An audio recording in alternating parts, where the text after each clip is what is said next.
በስመ አብ ወወልድ ወመንፈስ ቅዱስ አሐዱ አምላክ። እንደምን አላችሁ? የኢየሱስ ክርስቶስ ጸጋና ሰላም ከሁላችሁ ጋር ይሁን። እንግዲህ ዛሬ ክፍል 1፣ ክፍል 2፣ ክፍል 3፣ 4 ብለን አልፈን እነሆ በክፍል 5 ተገናኝተናል። በክፍል 4 ላይ መጽሐፍ ቅዱስ ላለመበረዙ ከቁርአንና ከሐዲስ ማስረጃ አይተን ነበረ። በዛሬው በክፍል 5 ደግሞ ቁርአን ምንድነው? ይሄ የምታዩት ቁርአን ምንድነው የሚለውን እናያለን። ከክፍል 1 እስከ ክፍል 4 ያለውን በዚህኛው በሚመጣላችሁ ጽሑፍ ብትነኩት ቀጥታ ወደዛኛው ይወስዳችኋል። ሙሉ ማየት ትችላላችሁ ማለት ነው። ላላያችሁ ሰዎች፣ ያያችሁ ደግሞ እንግዲህ በክፍል 5 እና የቀጣዩ ክፍሎች እንደምታዩ ተስፋ አደርጋለሁ። ወደ ዛሬው ቪዲዮአችን ከመግባቴ በፊት ማለት ነው በዚህ ቪዲዮ ላይ አንድ ጥያቄ አስቀምጥላችኋለሁ። እሱን ጥያቄ በትክክል ለመለሱ ለ10 ሰዎች የ100 ብር ካርድ የምንሸልማችሁ ይሆናል። እንግዲህ ለማበረታታት ያህል ነው እንጂ 100 ብር ካርድ ትልቅ ሆኖ አይደለም። ተሳተፉበት ሁላችሁም። እስከ ቪዲዮ መጨረሻ ድረስ አብራችሁን ቆዩ።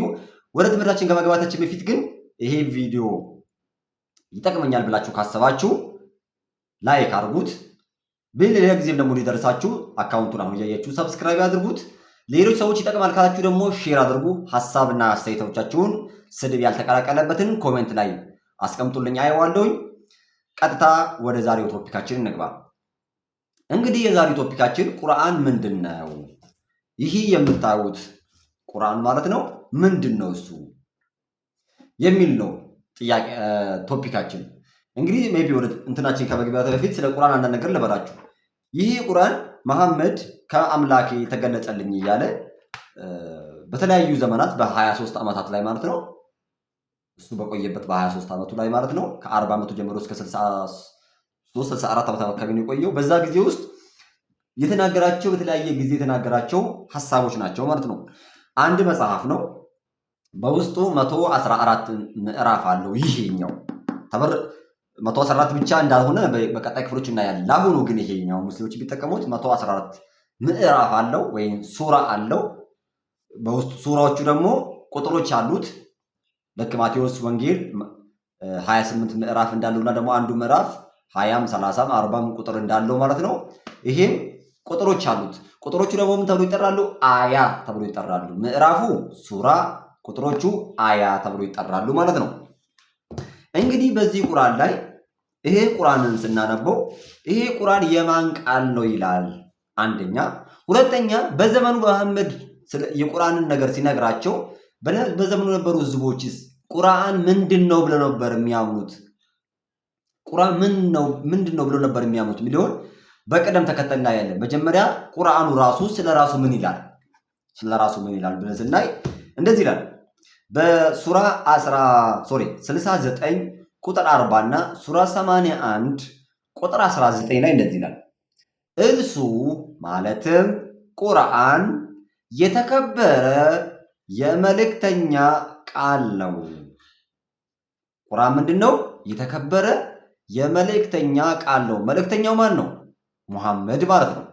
ስለዚህ ቁርአን የማን ቃል ነው ይላል? የመልእክተኛው ወይም ደግሞ የመሐመድ ቃል ነው ይላል። ሙስሊሞች ግን ብትጠይቃቸው ቁርአን የአላህ ቃል ነው ይላል። ቁርአን የአላህ ቃል ነው የሚል አንድም ቦታ እዚህ ላይ የለም። የአላህ ቃል ነው ቁርአን የሚል የለም። ቁርአን የማን ቃል ነው የሚል አለ፣ ግን የመሐመድ ቃል ነው ይላል። ይሄ እዚህ ላይ ተቀምጠው። ስለዚህ ሙስሊሞች እዚህ ቁርአን ላይ ነገርን ያምናሉ ማለት ነው። ህዝቦቹስ ምን ብለው ያምኑ ነበር? መሐመድ በነበረበት ሰዓት ላይ ይህንን ቁርአን እየሰሙ ሰዎችስ? አጋንንቶች ከፈጣሪ ነው ምናምን ብሎ መስክሯል ሱራ 72 ላይ። ግን እኔ ሰዎችስ ምን ብለው ያምኑ ነበር ብለን ስናይ የተለያየ አይነት ነገር ይናገሩ ነበር። ቁርአን ድግምት ነው፣ የጥንቁልና መጽሐፍ ነው የሚሉ ነበሩ። ቁርአን ወሬ ነው የሚሉ ነበሩ። ቁርአን ውሸት ነው፣ የተቀጣጠፈ ውሸት ነው የሚሉ ነበር።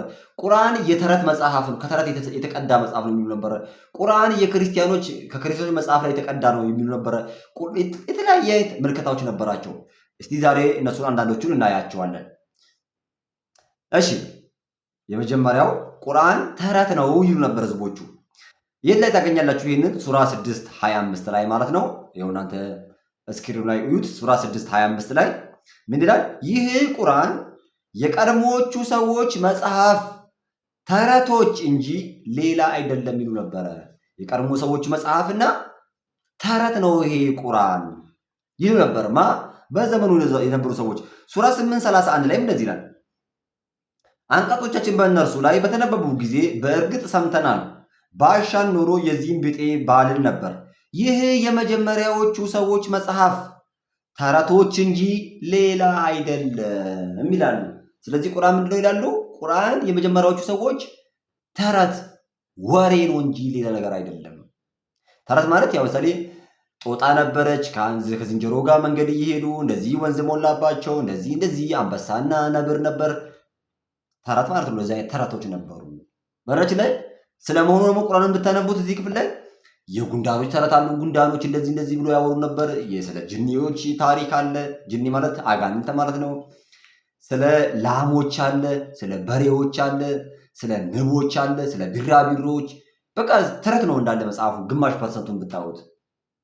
ሌላው እዚሁ ቁርአን ተረቶች ነው ብሎ የተናገሩበት ክፍል ሱራ 8:31፣ ሱራ 16:24፣ ሱራ 23:83 እና በቃ ይሁን እዚህ ላይ የምታዩት መዘርዘር ራሱ ይሰለቻል። ሌላው ቁርአን ድግምት ነው ወይም የጥንቆላ ቃል ነው ይሉ ነበር ሰዎቹ። ይሄ የመተት መጽሐፍ ነው ይሉ ነበረ። የት ላይ? ለምሳሌ ሱራ 34 ቁጥር 43 ላይ እንደዚህ ይላል፣ በእነርሱ ላይ አንቀጾቻችንን ግልጽ ሆነው በተነበቡላችሁ ጊዜ ይህ አባቶቻችሁ ይገዙት ለማለት ነው ከነበሩት ነገር ሊከለክላችሁ የሚፈልግ ሰው እንጂ ሌላ አይደለም አሉ። ይህ ቁርአን የተቀጣጠፈ ውሸት ነው እንጂ ሌላ አይደለም አሉ። ይህ ቁርአን ምንድን ነው? ቁርአን ምንድን ነው? የተቀጣጠፈ ውሸት እንጂ ሌላ አይደለም አሉ። እነዚያም የካዱት እውነቱን በመጣላቸው ጊዜ ይህ ግልጽ ድግምት ነው እንጂ ሌላ አይደለም አሉ። ቁርአን ምንድን ነው አሉ? ይህ ግልጽ ድግምት ነው እንጂ ሌላ ነገር አይደለም አሉ። ለዚሁም ሱራ 43 ቁጥር 30 ላይ እንደዚህ ይላል፣ እውነቱን በመጣላችሁ ጊዜ ይህ ድግምት ነው፣ እኛ በእርሱ ላይ ከሃዲዎች ነን አሉ። ይሄ ምንድነው? ድግምት ነው፣ እኛ በእርሱ ላይ ከሃዲ ነን፣ አናምነውም፣ ይሄ ድግምት ነው ይሉ ነበር። ሌላውስ በተለይ ችኛዋ ጠበቅ አድርጋችሁ ስሟት፣ ቁርአን የሰዎች ወሬ ነው ይሉ ነበረ። የተቀጣጠፈ ውሸትና ወሬ ነው ቁርአን ይሉ ነበር። ለዚሁ ማስረጃ ምንድነው? ሱራ 9:61 ላይ እንደዚህ ይላል። ሱራ 69 ቁጥር ሱራ 9 ቁጥር 61 ላይ ይቅርታ፣ ከእነርሱም ከመናፍቃን እነዚያ ነቢዩን የሚያሰቃዩ እርሱ መሐመድ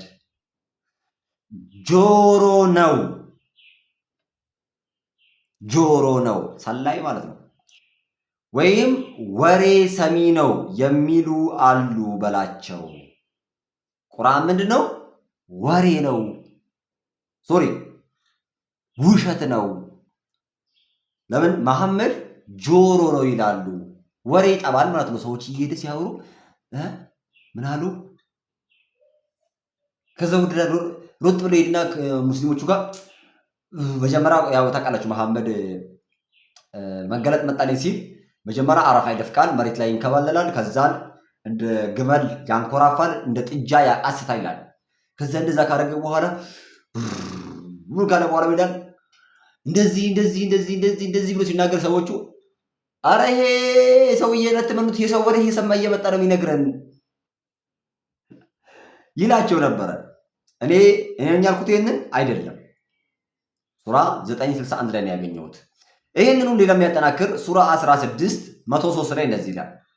ሱራ 16:103 ላይ እርሱን ወይም ቁርአንን የሚያስተምረው ሰው ብቻ ነው። እርሱን መሐመድ ማለት ነው። ቁርአንን የሚያስተምረው ሰው ብቻ ነው፣ ከአምላክ አይደለም የሚሰማው ማለታቸውን በእርግጥ እናውቃለን። የዚያ ወደ እሱ የሚያስጠጉበት ሰው ቋንቋ አጀም ነው። ይህ ቁርአን ግን ግልጽ አረብኛ ነው አለ። አሁን እዚህ ጋር ልብ እንድትሉልኝ የምፈልገው አንድ ነገር አለ። ምንድን ነው እሱ? መሐመድ ወሬ ትሰማለህ፣ ጆሮ ጠቢ ነክ። ቁርአን ያስተማረክ ሰው ነው እንጂ አንተ ቁርአንን ከፈጣሪ አልሰማህም። ቁርአን ከሰው ሰምተህ ከሰው ተምረህ ነው። ይህንን በባለፈው ክፍልም አይተናል። እንግዲህ ክርስቲያኖች ያልነበሩ ቁርአንን ሲጽፉለት የነበሩ እነሱ ደግሞ እኛ ጽፈን የሰጠነው ነው መሐመድ የሚቀበለን እንጂ ሌላ ነገር ምንም ነገር የሚያውቀው ነገር የለም ብሎ ክርስቲያን ሆኗል። መሐመድን ደግሞ እንዳስገደላቸው አይተናል። ይህንን ተፈልሳችሁ ክፍል 1 ክፍል 2 ቼክ አድርጉት። ሰዎቹ ምን አሉ? ይሄ ከሰው ነው የተማርከው አሉት። መሐመድ ምን ብሎ ተከራከራቸው? እናንተ የምትጠቅሱት ሰዎች እኮ የሌላ ሀገር ቋንቋ ተናጋሪዎች ናቸው፣ ወይም ደግሞ የሌላ ሀገር ሰዎች ናቸው። እኔ ደግሞ ቁርአኑን የነገርኳችሁ በአረብኛ ነው፣ ስለዚህ አልኮረጅኩም የሚል መከራከሪያ ሀሳብ መጣ። ይሄ ቁርአን እኔ የነገርኳችሁ በአረብኛ፣ እነሱ የሚያወሩኝ በሌላ ቋንቋ፣ ስለዚህ አልኮረጅኩም። ያስኬዳል? ይሄ ያስኬዳል እንዴ? አያስኬድም።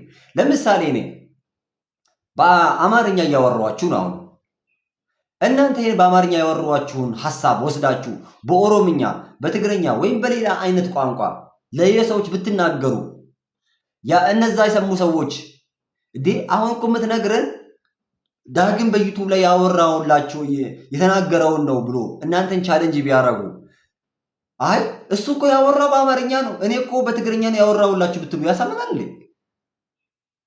በሌላ ቋንቋ የተወራን ቋንቋ ሐሳብ ወስዳችሁ በእናንተ በምታውቁት ቋንቋ ማውራት አይቻልም እንዴ? ይቻላል እኮ። መሐመድ ግን ምንድን ነው ያለው? እነዛ ሰዎች እኮ ሌላ ሀገር ቋንቋ ነው ተናጋሪ ናቸው፣ ወይ ደግሞ ሌላ ሀገር ዜጎች ናቸው። እኔ ግን አረባዊ ነኝ፣ አረብኛ ቋንቋ ነው የነገርኳችሁ፣ ስለዚህ አልኮረጅኩም ማለት ሊያስኬድ ግን አይችልም። ለምን? ተፍሲራቶቹን ወይም ሙፈሲራቶቹን ገብተን ስናይ መሐመድ ቁርአንን ይኮርጅ የነበረው ወይም ደግሞ ያስተምሩት የነበሩ ሰዎች ወይ ደግሞ መሐመድ ከነማ ጋር ይውል እንደነበረ ሲናገሩ ከክርስቲያኖች፣ ከሮማውያን፣ ከጣዖት አምላኪዎች፣ ከክርስቲያን ነጋዴዎች ጋር ነበር ጊዜውን የሚያሳልፈው። እነሱም ደግሞ ለምሳሌ የመጀመሪያው ሰው ቡሃሪ 3 ላይ ታገኛላችሁ። ወረቃ የሚባለው የሚስቱ አጎቱ ወረቃ የሚባለው ማለት ነው ክርስቲያን ነበር። ለምሳሌ መጽሐፍ ቅዱስን በአረብኛ ቋንቋ የሚጽፍ ሰው ነበረ። መሐመድ እሱ ጋር ነበር ሄዶ ነብይ ሆነው።